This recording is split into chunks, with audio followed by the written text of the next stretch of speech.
আমি ধরো আমার নিজের হোয়াটসঅ্যাপ স্ট্যাটাসে ধিনচাক গান লাগালাম, মানে খুব একটা আনন্দের গান, মানে যেটা একটু হ্যাপি।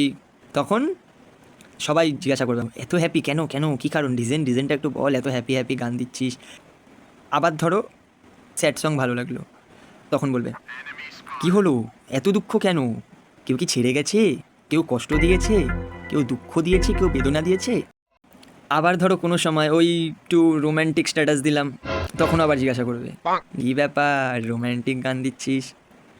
ধরো তারপরে একটুখানি কখনো কখনো একটু হট হট স্ট্যাটাস দিলাম, সেই টাইমটাতেও জিজ্ঞাসা করবে কী রে, তুই এত সুন্দর সুন্দর স্ট্যাটাস দিচ্ছিস, হট হট রোম্যান্টিক রোম্যান্টিক, না মানে তুই তো সিঙ্গেল, তা তুই এরকম স্ট্যাটাস হুট করে দিলি। তোমরাই বলো, মানে সিঙ্গেল বলে কোনো স্ট্যাটাস দিতে পারবো না?